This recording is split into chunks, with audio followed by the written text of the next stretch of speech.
언제부턴가 시간이 다르게 흐르기 시작합니다. 어제와 똑같은 하루를 보냈는데 왠지 모르게 마음은 더 무거워져 있고, 분명 예전보다 해야 할 일은 줄어들었는데 생각은 더 많아졌습니다. 이상하지 않으셨나요? 젊을 때는 앞만 보고 달리면 됐습니다. 누군가 이미 길을 만들어 놓았고 우리는 그 길 위에서 그저 속도를 내기만 하면 됐으니까요. 하지만 어느 날 문득 그 길이 끝나버립니다. 그리고 그때 처음으로 이런 질문과 마주하게 됩니다. 이제 나는 어디로 가야 하지? 돈으로도, 경험으로도, 지금까지의 방식으로도 이 질문에는 답이 나오지 않습니다. 그래서 어떤 사람들은 그 순간에 처음으로 철학이란 것을 찾기 시작합니다. 왜냐하면 중년 이후의 삶은 지식이 아니라 철학으로 살아야 하는 시간이기 때문입니다. 그 질문이 떠오른 순간부터 마음 한쪽이 조금씩 흔들리기 시작합니다. 예전에는 앞으로 해야 할 일이 너무 많아서 생각할 틈도 없었는데, 이제는 문득문득 생각이 많아지는 시간이 생깁니다.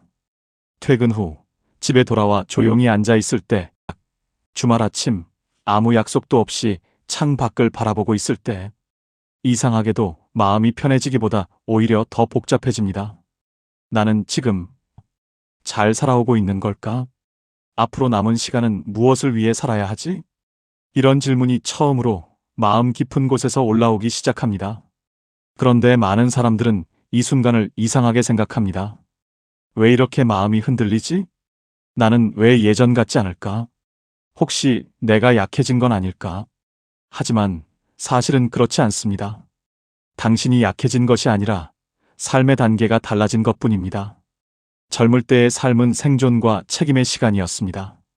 먹고 살아야 했고, 가정을 지켜야 했고, 남들보다 뒤처지지 않기 위해 쉼 없이 달려야 했습니다. 그때는 질문보다 행동이 더 중요했습니다. 생각보다 속도가 더 중요했고, 방향보다 앞서 나가는 것이 더 중요했던 시절이었습니다. 그래서 우리는 질문하지 않아도 살아갈 수 있었습니다. 그런데 중년 이후의 삶은 전혀 다른 시간이 됩니다. 해야 할 일은 조금씩 줄어들고 책임의 무게는 조금씩 가벼워지는데, 이상하게도 마음은 더 무거워집니다. 왜일까요? 그 이유는 단 하나입니다. 이제 우리는 누군가가 만들어 놓은 길이 아니라 스스로 길을 만들어야 하는 시간에 들어섰기 때문입니다. 젊을 때는 길이 이미 있었습니다. 학교라는 길, 직장이라는 길, 가정이라는 길, 정해진 순서대로 걸어가기만 하면 됐습니다. 하지만 지금은 다릅니다. 이제는 누군가가 대신 정해주는 길이 없습니다.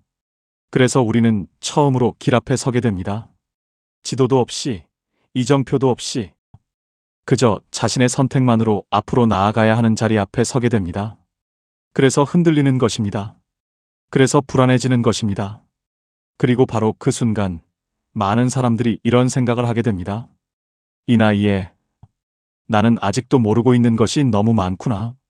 돈 버는 방법은 배웠고, 일하는 방법도 배웠고, 사람을 대하는 방법도 배웠지만 정작 어떻게 살아야 하는가는 배운 적이 없었다는 사실을 처음으로 깨닫게 됩니다.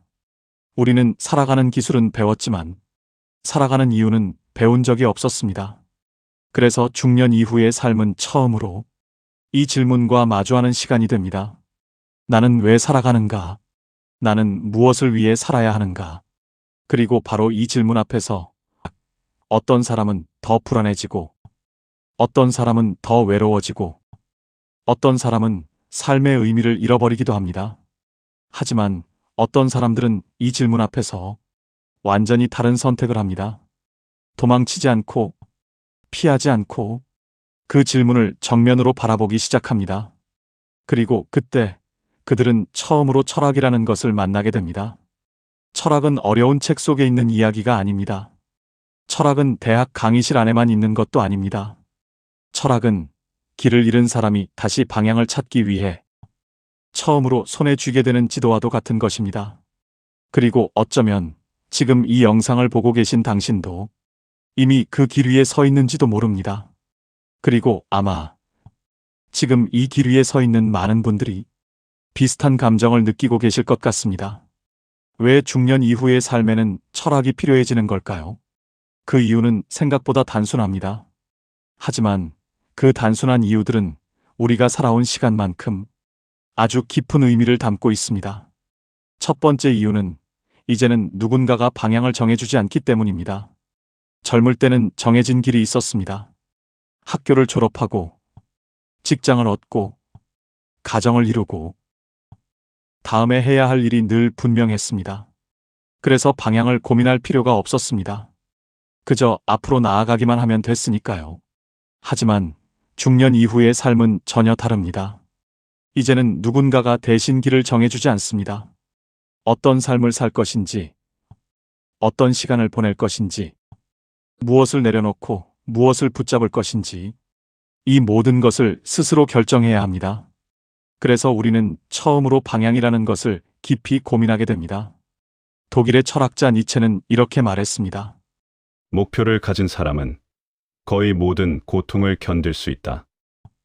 방향이 있다는 것은 단순한 선택이 아니라 삶을 지탱하는 힘이 된다는 뜻입니다. 그래서 중년 이후의 삶에는 철학이 필요합니다. 삶의 방향을 다시 정하기 위해서입니다. 두 번째 이유는 이제는 관계를 이해해야 하는 시간이기 때문입니다. 젊을 때는 관계를 유지하기 위해 애쓰며 살아갑니다. 직장에서, 가정에서, 사회 속에서 우리는 늘 사람들 속에서 살아왔습니다. 하지만 중년 이후에는 조금씩 관계가 달라지기 시작합니다. 자주 만나던 사람들이 하나둘 멀어지고 오랫동안 함께했던 사람과도 이해하지 못하는 순간이 생기기 시작합니다. 그리고 무엇보다 예전보다 혼자 있는 시간이 조금씩 늘어납니다. 그 시간이 처음에는 낯설고 어쩌면 두렵게 느껴질 수도 있습니다. 하지만 독일의 철학자 쇼펜하우어는 이렇게 말했습니다. 고독을 견디지 못하는 사람은 자신을 견디지 못하는 사람이다. 혼자 있는 시간은 외로움이 아니라 자신을 이해할 수 있는 기회가 될 수도 있습니다. 그래서 중년 이후에는 관계를 유지하는 기술보다 관계를 이해하는 지혜가 필요해집니다. 그리고 그 지혜는 철학 속에서 조금씩 자라나기 시작합니다. 세 번째 이유는 이제는 고통과 상실을 이해해야 하기 때문입니다. 중년 이후의 삶은 생각보다 많은 변화를 가져옵니다. 건강이 예전 같지 않고 믿었던 일이 생각처럼 흘러가지 않기도 하고 어쩌면 사랑하는 사람을 떠나보내는 경험을 하게 될 수도 있습니다. 젊을 때는 고통을 피하려고 했습니다. 어떻게든 덜 아프게, 덜 힘들게 살아가고 싶었습니다. 하지만 시간이 흐르면서 우리는 깨닫게 됩니다. 고통은 피한다고 사라지는 것이 아니라 이해할 때 비로소 가벼워진다는 것을 말이죠. 철학자 스피노자는 이렇게 말했습니다. 이해하는 것은 자유로 가는 길이다. 고통을 이해하는 순간 우리는 그 고통에 끌려다니지 않게 됩니다. 그래서 중년 이후의 삶에는 철학이 필요합니다. 고통을 견디기 위해서가 아니라 고통을 이해하기 위해서입니다.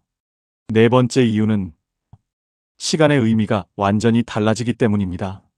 젊을 때는 시간이 많다고 믿었습니다. 언제든 다시 시작할 수 있고 언제든 기회가 올 것이라고 생각했습니다. 그래서 시간의 소중함을 깊이 느끼지 못했습니다. 하지만 어느 순간 시간이 무한하지 않다는 사실을 조용히 깨닫게 됩니다. 남은 시간이 줄어들고 있다는 사실을 느끼게 됩니다. 그때 삶은 조금씩 달라지기 시작합니다. 로마의 철학자 세네카는 이렇게 말했습니다. 우리는 시간이 부족한 것이 아니라 시간을 낭비하고 있을 뿐이다. 시간이 줄어드는 것이 아니라 우리가 시간을 어떻게 사용해 왔는지를 돌아보게 되는 것입니다. 그래서 중년 이후의 삶에는 철학이 필요합니다. 남은 시간을 두려움이 아니라 의미로 채우기 위해서입니다. 그리고 마지막 다섯 번째 이유는 어쩌면 가장 중요한 이유일지도 모릅니다. 결국 우리는 자기 자신과 함께 살아야 하기 때문입니다. 세월이 흐르면서 많은 것들이 하나둘 사라집니다. 직함도, 역할도, 누군가에게 인정받아야 했던 이유들도 조금씩 멀어져 갑니다. 그리고 마지막에는 결국 자기 자신만 남게 됩니다. 그때 우리는 처음으로 이 질문과 마주하게 됩니다. 나는 어떤 사람으로 살아왔는가? 나는 어떤 사람으로 남고 싶은가? 로마의 황제이자 철학자였던 마르쿠스 아우렐리우스는 이렇게 말했습니다. 당신의 삶은 당신의 생각이 만든 것이다. 결국 우리를 지탱하는 것은 외부의 조건이 아니라 우리 안에 있는 생각과 태도라는 뜻입니다. 그래서 중년 이후의 삶에는 철학이 필요합니다. 자기 자신과 평화롭게 살아가기 위해서입니다. 그리고 아마 지금 이 5가지 이유 중에서 단 하나라도 당신의 마음에 닿았다면 이미 당신은 철학이 필요한 시간 속에 들어와 있다는 의미가 됩니다. 그리고 그것은 두려운 일이 아니라 어쩌면 당신의 삶이 더 깊어지고 있다는 가장 분명한 신호일지도 모릅니다. 삶이 깊어지고 있다는 신호. 그 말은 아주 중요한 변화를 함께 의미합니다. 그 변화는 눈에 보이지 않을 수도 있지만 시간이 흐를수록 분명하게 드러나기 시작합니다. 철학이 없는 삶과 철학이 있는 삶은 생각보다 아주 다른 방향으로 흘러가기 때문입니다. 철학이 없는 삶은 겉으로는 아무 문제 없이 보일지도 모릅니다. 여전히 하루를 보내고, 여전히 일을 하고, 여전히 사람들을 만나며 살아갑니다. 하지만 마음속에서는 조금씩 다른 일이 일어나기 시작합니다. 작은 일에도 쉽게 흔들리고, 남들과 자신을 끊임없이 비교하게 되고, 아직 일어나지도 않은 일들에 미리 불안해하며, 지나간 시간 속에서 자꾸만 후회를 꺼내보게 됩니다. 그때 그 선택만 하지 않았더라면, 조금만 더 다르게 살았더라면, 이런 생각들이 마음속에서 점점 더 자주 고개를 들기 시작합니다. 그리고 어느 순간 삶은 앞으로 나아가는 시간이 아니라 과거를 되돌아보며 버텨내는 시간이 되어버리기도 합니다. 하지만 철학이 있는 삶은 조금 다르게 흘러갑니다. 똑같이 실수도 하고, 똑같이 힘든 일을 겪고, 똑같이 예상하지 못한 순간들과 마주하게 됩니다. 하지만 그 순간 앞에서 무너지지 않습니다. 왜냐하면 자신만의 기준이 생겨 있기 때문입니다. 남과 비교하는 대신 자신의 방향을 바라보게 되고, 불안에 휘둘리는 대신 선택할 수 있는 힘이 생기고, 후회 속에 머무는 대신 지금이라는 시간을 붙잡을 수 있게 됩니다. 그래서 삶은 조금 더 조용해지고 조금 더 단단해지기 시작합니다. 이 차이는 생각보다 아주 현실적인 이야기 속에서도 분명하게 드러납니다. 제가 아는 한 분의 이야기를 잠시 들려드리고 싶습니다. 그분은 평생 한 직장에서 성실하게 일해온 분이었습니다. 아침마다 같은 시간에 출근했고, 누구보다 책임감 있게 가정을 지켜냈고, 남들보다 뒤처지지 않기 위해 늘 최선을 다해 살아왔습니다. 그리고 마침내 은퇴라는 날을 맞이하게 되었습니다. 처음에는 조금 홀가분한 마음도 있었고, 그동안 하지 못했던 일들을 해볼 수 있을 거라는 기대도 있었습니다. 하지만 시간이 조금 지나자 이상한 변화가 찾아오기 시작했습니다. 아침에 일어날 이유가 사라진 것 같았고, 하루가 길게 느껴지기 시작했고, 무엇을 해야 할지 모르겠다는 생각이 조금씩 마음속에 쌓여갔습니다. 그리고 어느 날 그분은 이렇게 말했습니다. 나는 평생 열심히 살았는데 왜 지금은 이렇게 허전한 걸까? 그분의 삶에는 노력이 부족했던 것이 아니었습니다. 책임감이 부족했던 것도 아니었습니다. 다만 삶을 바라보는 기준이 없었을 뿐이었습니다. 그때 누군가가 그분에게 한 권의 책을 건네주었습니다. 처음에는 그저 시간을 보내기 위해 책을 펼쳤다고 합니다. 하지만 책장을 한 장 한 장 넘기면서 그분의 마음속에 처음으로 이런 생각이 떠올랐다고 합니다. 나는 지금까지 무엇을 위해 살아온 걸까? 그 질문은 두려운 질문이었지만 동시에 아주 새로운 질문이기도 했습니다. 그리고 그 질문을 피하지 않고 조금씩 바라보기 시작하면서 그분의 하루는 조금씩 달라지기 시작했습니다. 아침에 일어나 잠시라도 자신의 생각을 적어보기 시작했고, 하루에 한 번은 조용히 걷는 시간을 만들었고, 남들과 비교하기보다 자신이 어떤 사람인지 생각해보기 시작했습니다. 그리고 몇 달이 지난 뒤 그분은 이렇게 말했습니다. 나는 지금도 여전히 같은 사람이지만 이제는 조금 덜 흔들리는 사람이 된 것 같아. 그분의 삶이 완전히 달라진 것은 아니었습니다. 돈이 더 많아진 것도 아니고 특별한 일이 생긴 것도 아니었습니다. 하지만 한 가지가 달라졌습니다. 삶을 바라보는 기준이 생겼다는 것이죠. 그리고 바로 그것이 철학이 있는 삶이 만드는 가장 큰 변화입니다. 철학은 우리의 삶을 화려하게 바꾸지는 않습니다. 하지만 우리의 삶을 흔들리지 않게 만들어줍니다. 넘어지지 않게 하는 것이 아니라 넘어지더라도 다시 일어날 수 있게 만들어줍니다. 그래서 철학이 있는 삶은 완벽한 삶이 아니라 전보다 단단한 삶이 됩니다. 그리고 어쩌면 지금 이 순간에도 당신의 삶은 그 방향으로 조금씩 나아가고 있는지도 모릅니다. 그 방향으로 조금씩 나아가고 있다면 이제 이런 질문이 마음속에 떠오를지도 모릅니다. 그렇다면 나는 어떤 철학을 가져야 할까? 철학이라고 하면 어렵게 느껴질 수도 있습니다. 두꺼운 책을 읽어야 할 것 같고 어려운 말을 이해해야 할 것 같고 어쩌면 지금의 삶과는 조금 멀리 있는 이야기처럼 느껴질 수도 있습니다. 하지만 사실 철학은 그렇게 멀리 있는 것이 아닙니다. 철학은 아주 거창한 생각이 아니라 하루를 살아가는 태도를 바꾸는 작은 기준에서 시작되기 때문입니다. 그래서 중년 이후의 삶에는 아주 복잡한 철학이 아니라 단순하지만 단단한 철학 3가지면 충분합니다. 첫 번째는 받아들이는 철학입니다. 우리는 살아가면서 수많은 일들과 마주합니다. 어떤 일은 내가 노력하면 바꿀 수 있는 일도 있지만 어떤 일은 아무리 애써도 바꿀 수 없는 일도 있습니다. 젊을 때는 모든 것을 바꿀 수 있다고 믿었습니다. 더 노력하면, 더 애쓰면 무엇이든 내 뜻대로 만들 수 있을 거라고 생각했습니다. 하지만 시간이 흐르면서 우리는 깨닫게 됩니다. 세상에는 내가 통제할 수 없는 일들이 생각보다 많다는 것을. 건강도, 사람의 마음도, 흘러가는 시간도 모두 내 뜻대로 되지는 않습니다. 로마의 철학자 에픽테토스는 이렇게 말했습니다. 우리에게 중요한 것은 무슨 일이 일어나는가가 아니라 그 일을 어떻게 받아들이는가이다.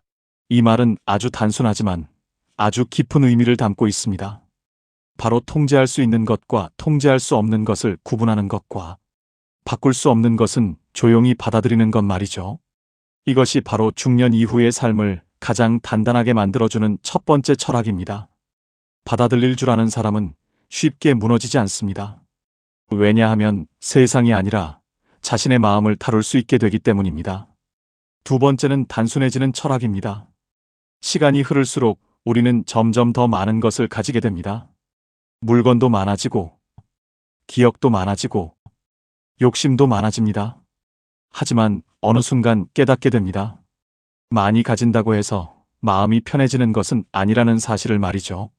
오히려 너무 많은 것을 붙잡고 있을수록 삶은 더 복잡해지고 마음은 더 무거워집니다. 러시아의 작가 톨스토이는 말년에 이렇게 말했습니다. 행복은 적은 것에 만족할 줄 아는 데 있다. 그는 많은 것을 가졌던 사람이었지만 삶의 마지막에 가까워질수록 점점 더 단순한 삶을 선택했습니다. 화려한 것이 아니라 본질적인 것을, 많이 가지는 것이 아니라 정말 필요한 것을. 그래서 중년 이후의 삶에는 무언가를 더 채우기보다 조금씩 덜어내는 용기가 필요해집니다. 불필요한 욕심을 덜어내고, 쓸데없는 비교를 덜어내고, 나를 지치게 하는 것들을 하나씩 내려놓을 때 삶은 놀라울 만큼 가벼워지기 시작합니다. 단순해지는 삶은 가난해지는 삶이 아니라 자유로워지는 삶입니다. 그리고 세 번째는 어쩌면 가장 중요한 철학일지도 모릅니다. 자신을 이해하는 철학입니다. 우리는 평생 많은 사람을 만나며 살아갑니다. 가족을 이해하려 했고, 동료를 이해하려 했고, 세상을 이해하려 노력해 왔습니다. 하지만 정작 자기 자신을 이해하는 시간은 생각보다 많지 않았을지도 모릅니다. 나는 어떤 사람인지, 나는 무엇을 좋아하는 사람인지, 나는 무엇을 할 때 가장 살아있다는 느낌을 받는 사람인지, 이 질문을 조용히 스스로에게 물어본 적이 있으신가요? 심리학자 칼 융은 이렇게 말했습니다. 자신을 아는 것이 모든 지혜의 시작이다. 자신을 이해하기 시작하면 남과 비교하지 않아도 되고, 남의 기대에 끌려가지 않아도 되고, 내 삶의 속도를 스스로 정할 수 있게 됩니다. 그래서 중년 이후의 삶에는 무언가를 더 배우는 것보다 자신을 더 깊이 이해하는 시간이 무엇보다 중요해집니다. 이 세 가지 철학은 거창한 것이 아닙니다. 특별한 사람만 가질 수 있는 것도 아닙니다. 아주 작은 실천에서 시작될 수 있습니다. 하루에 한 번 바꿀 수 없는 일 앞에서 조용히 숨을 고르며 천천히 받아들이는 것. 하루에 한 번 불필요한 것을 하나 내려놓아 보는 것. 하루에 단 몇 분이라도 자신에게 조용히 질문을 던져보는 것. 그 작은 순간들이 조금씩 쌓여갈 때 삶은 조금씩 더 단단해지기 시작합니다. 그리고 어느 날 문득 당신은 이렇게 느끼게 될지도 모릅니다. 예전과 같은 삶인데 이상하게도 마음은 조금 덜 흔들리고 있다는 것을 말이죠. 오늘 이 이야기가 당신의 마음에 작은 울림이 되었다면 좋아요와 구독으로 함께 걸어주시면 좋겠습니다. 감사합니다.